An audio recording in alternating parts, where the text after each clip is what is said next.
You believe people don't really see you, that you're complex, private, hard to understand. You believe the world only gets fragments of who you are, the version you choose to show, the controlled one, the composed one, the acceptable one. But here's the uncomfortable truth no one tells you.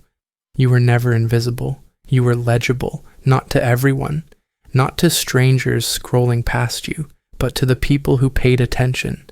They noticed the pause before you answered, the way your energy changed when a topic drifted too close, the way you smiled at the wrong moment, the way you filled silence as if stillness might expose something you weren't ready to face. Being seen is not loud. It doesn't announce itself. It doesn't interrogate you. It watches. And long before you thought anyone understood you, patterns were already forming. You see, most people think reading others is about intelligence, or intuition, or some rare psychological gift. It isn't. Reading people is about attention, and attention is dangerous because it sees what performance is designed to hide. Philosophy never taught us how to dominate others. It warned us about self-deception. It warned us that the greatest illusion is not what others hide from us, but what we hide from ourselves. You don't speak from truth as often as you think. You speak from protection. Words are not born to reveal. They are born to defend, to justify, to survive. When someone tells you who they are rarely describing their essence. They are explaining why their mask deserves to stay on. And the tragedy, we trust language too much. Truth doesn't live in declarations. It leaks through cracks, through hesitation, through contradiction, through discomfort. The person who never stops talking isn't confident, they're fleeing silence. The one obsessed with control isn't strong, they're terrified of inner chaos. The loudest judge in the room is usually running from a reflection they can't bear to meet. People are not mysteries, they are patterns. Patterns formed by repetition, reinforced by fear, hardened by childhood lessons that never expired. What you call personality is often unfinished survival. And once you see this, once you truly see it, you can never unsee it. What once felt like arrogance begins to look like armor. What once felt like rejection starts to resemble self-protection. What once wounded you suddenly makes sense, not because it was right, but because it was predictable. Here's the truth most people avoid. You don't need psychological tricks to read others. You only need to stop believing what they say and start noticing what they repeat. Because repetition is confession. People reveal themselves not through honesty, but through consistency. The same defensive joke. The same emotional withdrawal. The same need to dominate conversations. The same avoidance when intimacy enters the room. These are not accidents. They are emotional fingerprints. And the reason this realization feels unsettling is because it doesn't stop with others. Once you see how readable people are, you're forced to confront a deeper question. How readable are you? Every time you say, "I'm fine," while your body tightens. Every time you claim not to care, while checking for validation. Every time you pretend certainty, while quietly doubting yourself. That's not deception. That's survival. From early on, you learned which parts of you were safe to show. Too emotional, you learned restraint. Too curious, you learned silence. Too intense, you learned control. And over time, adaptation hardened into identity. You didn't become fake. You became functional. But functionality is not truth. It's camouflage. And camouflage always leaks. In posture, in tone, in over-explaining, in the tension that appears when silence lingers too long.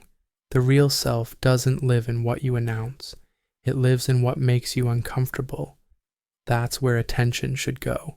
Not to words, not to claims, but to resistance.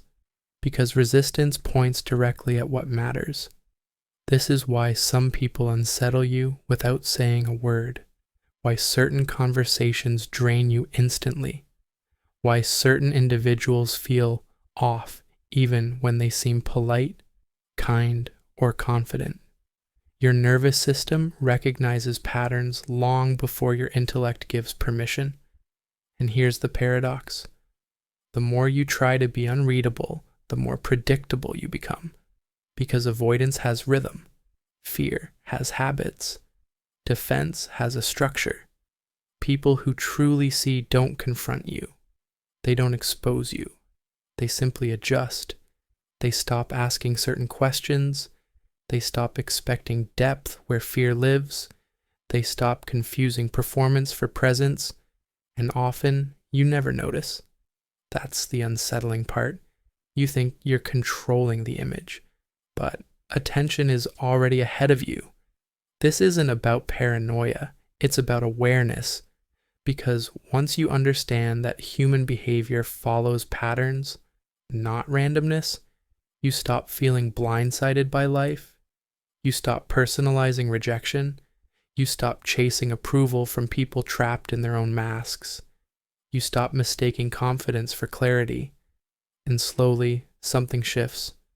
The world becomes quieter, clearer, less hostile, not because people changed, but because you stopped expecting them to be something they're not. This is not the beginning of manipulation.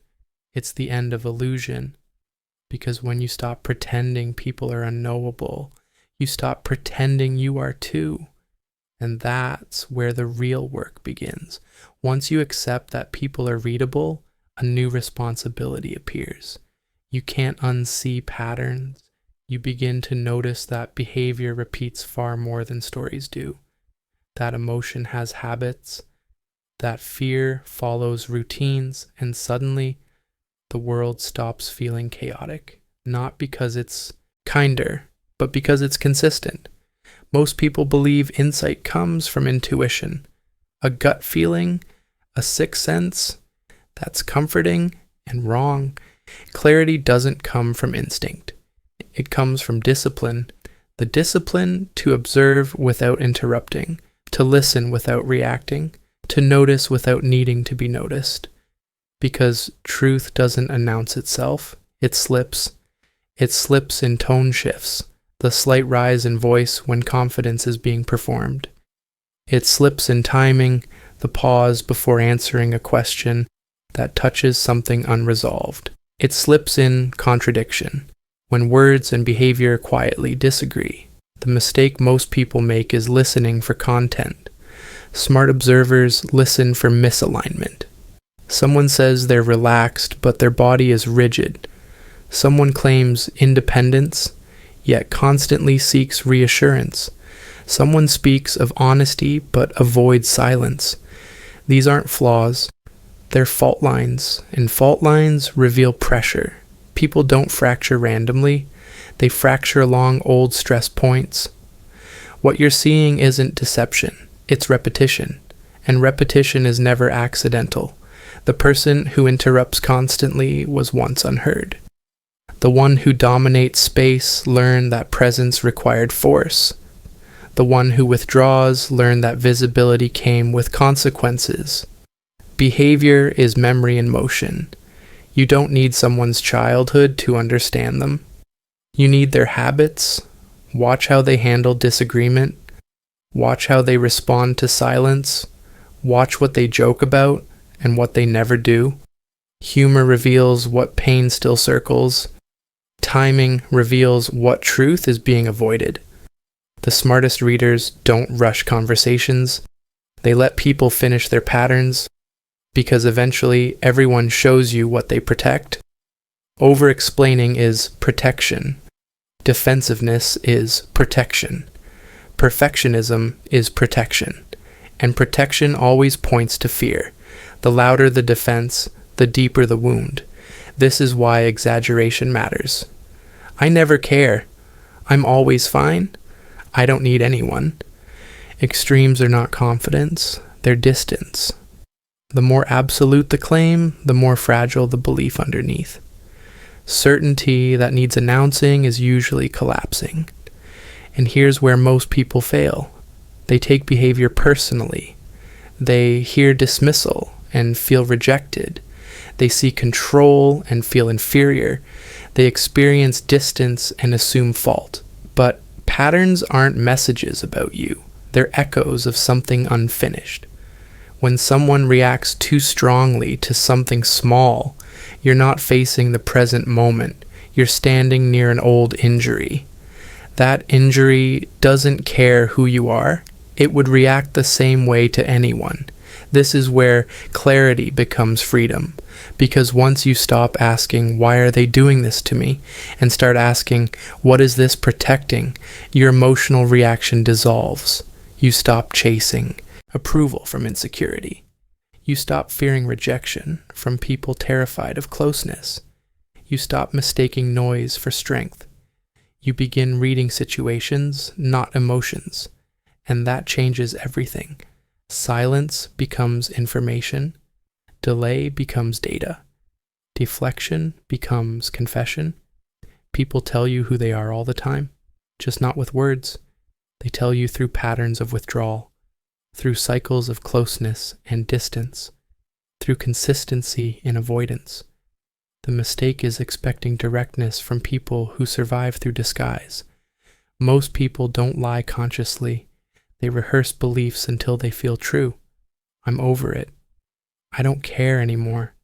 It doesn't affect me. They believe these sentences because they need to.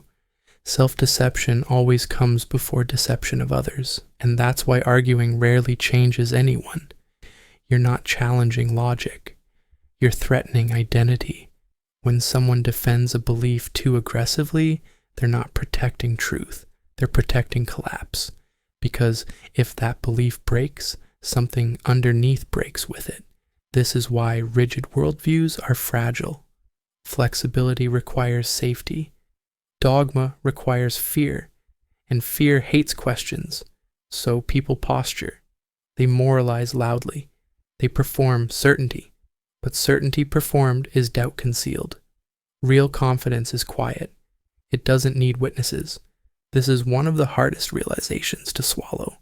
The people who seem most composed are often carrying the most unresolved guilt. Control is not strength. It's containment. And containment always leaks. In irritation, in impatience, in microaggressions disguised as honesty, the more someone needs to manage others, the less they can manage themselves. Once you see this, power dynamics lose their grip on you. Authority stops intimidating you. Confidence stops seducing you. Criticism stops cutting you because you're no longer responding to the surface. You're responding to structure, and structure is predictable. Patterns don't judge you. They explain behavior. And when you understand behavior, fear loses its leverage. You stop feeling inferior to those who speak louder. You stop feeling small around certainty that cracks under scrutiny. You stop internalizing reactions that were never about you. Instead, you watch. And watching changes you, not into someone cold, but into someone unshakable.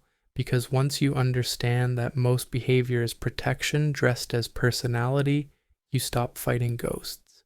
You stop chasing validation from people hiding from themselves. You stop mistaking attention for connection, and something rare happens. You gain distance without detachment. You can see pain without absorbing it. You can recognize insecurity without feeding it. You can engage without being pulled into someone else's emotional gravity. This is not superiority. It's clarity. And clarity is dangerous, not to others, but to illusion. Because once you see patterns, you're forced to face one final truth. You have them too. And if you don't learn to read yourself with the same honesty, you'll keep repeating what you claim to have outgrown, which brings us to the most uncomfortable part of awareness. The mask doesn't disappear just because you see it. It loosens, and what happens when it loosens, that's what session 3 is about. and we'll move into self-deception, ego collapse, and the moment the mask begins to crack, there comes a moment when observation turns inward. It's subtle at first. You're listening to someone speak, explaining themselves, defending themselves, performing certainty, and suddenly you recognize the rhythm, not in them, in you.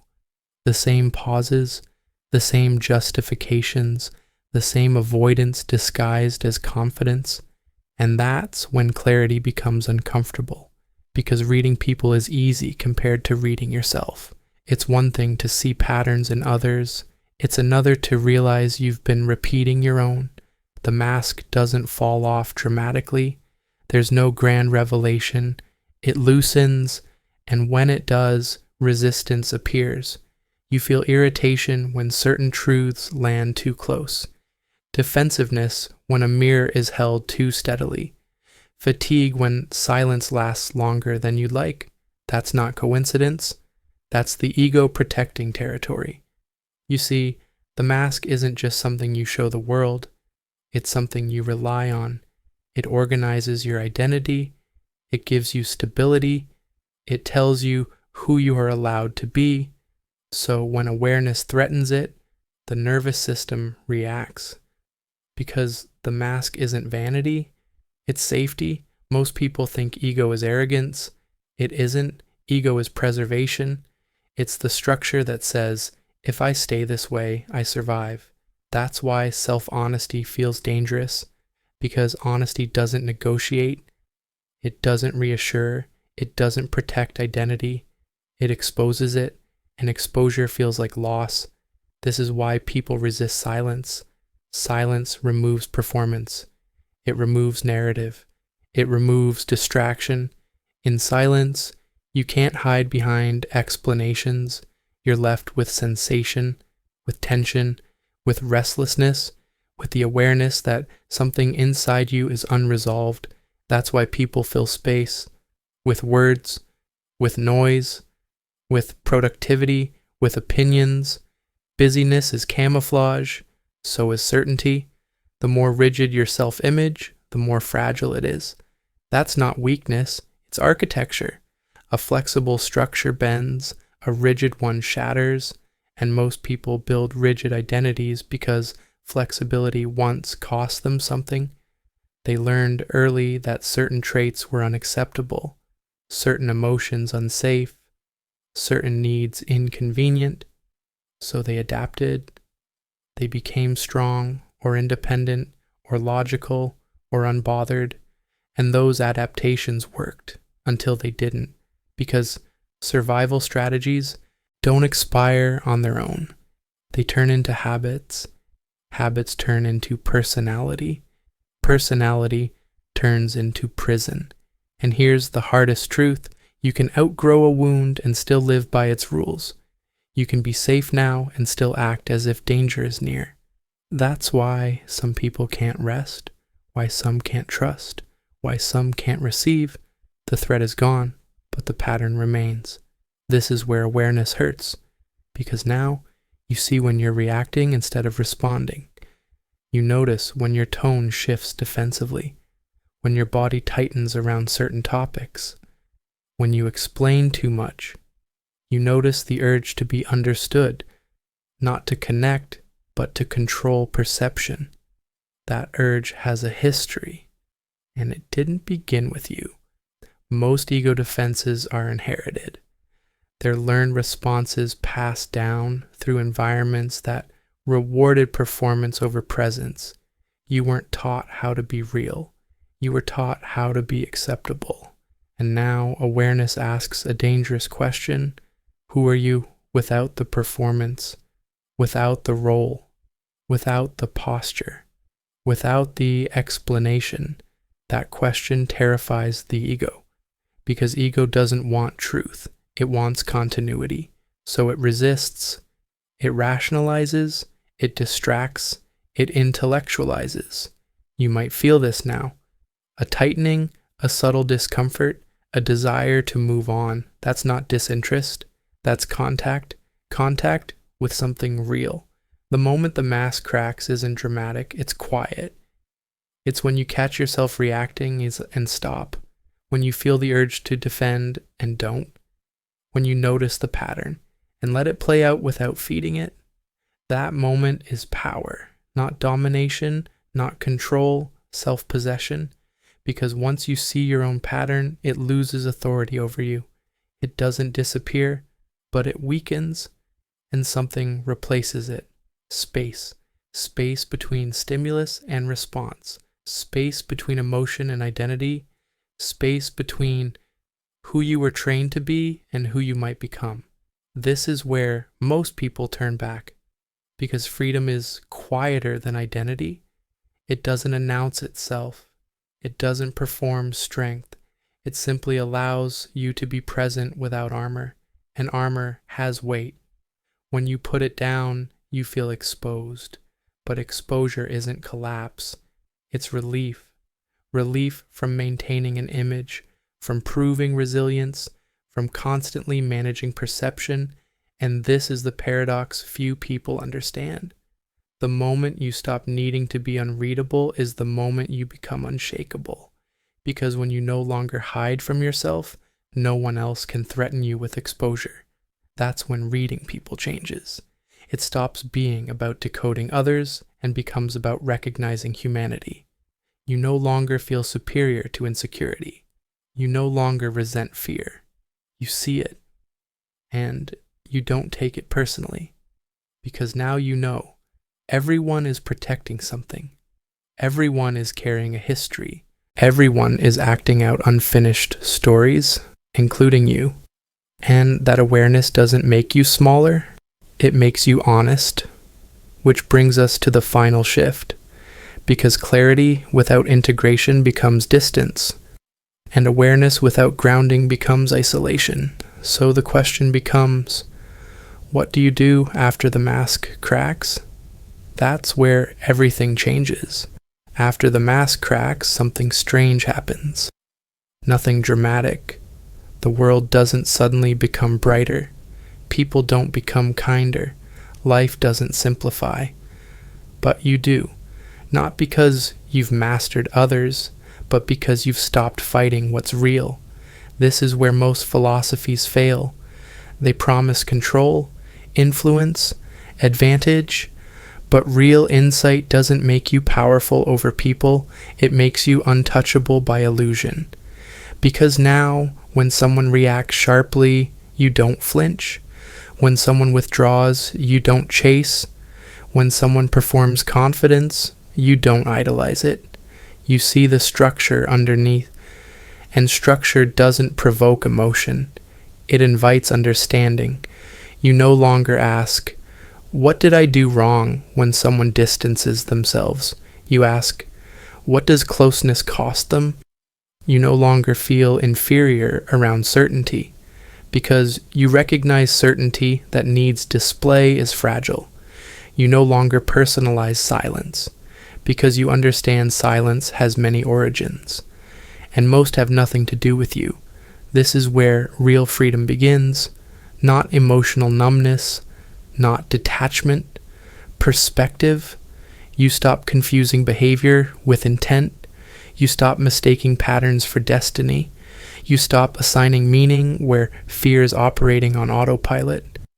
And once you stop making things personal, resentment dissolves. Anger loses fuel, because anger requires misinterpretation. It needs the belief that something was done to you. But clarity reveals something else. Most people aren't acting against you. They're acting from themselves, from fear, from memory, from habits that once kept them safe. That doesn't excuse harm, but it explains it. An explanation restores balance. This is why understanding is power, not because it elevates you above others, but because it releases you from emotional captivity. You stop needing closure from people who can't offer it. You stop seeking validation from those who don't know themselves. You stop trying to be understood by people who are still hiding. And something subtle replaces striving, stability. You become slower to react, quieter in conflict, more selective with energy, not because you don't care, but because you care enough not to waste yourself. You begin to recognize something essential. Empathy isn't softness, it's accuracy. It's the ability to see what's actually happening instead of what your emotions assume is happening. And accuracy changes how you move through the world. You don't over-explain anymore because you're not managing perception. You don't rush to fill silence because silence no longer threatens you. You don't need to be unreadable because being seen no longer feels dangerous. This is the paradox few ever reach. When you stop hiding, you stop being vulnerable to manipulation because manipulation feeds on blind spots, and you've illuminated yours. Now, when someone criticizes you excessively, you hear biography, not truth. When someone boasts, you hear insecurity, not superiority. When someone withdraws, you see protection, not rejection. And when someone tries to provoke you, you recognize dysregulation, not power, so you don't engage, not out of arrogance, out of clarity. You understand that most conflict is not a battle of ideas, but a collision of wounds. And wounds don't need opponents. They need awareness. This is why your presence begins to change. You feel calmer to others, harder to pull into drama, less reactive. Some people feel safe around you. Others feel exposed. Both reactions make sense because clarity disrupts performance, and not everyone wants the mask removed. You'll notice this. Some people will try to pull you back into old patterns. They'll test boundaries, provoke reactions, seek the version of you that used to respond, but you won't. Not because you're suppressing yourself, but because you've outgrown the reflex. You've learned the difference between engagement and entanglement, between compassion and self-abandonment, between understanding and tolerance of harm. You don't excuse behavior, you contextualize it, and context gives you choice. This is the quiet strength no one advertises. The strength of not needing to win, the strength of not needing approval, the strength of not needing to be right, because you're no longer trying to protect an identity. You're living from awareness, and awareness doesn't compete. It observes, it selects, it moves deliberately. You start choosing relationships differently.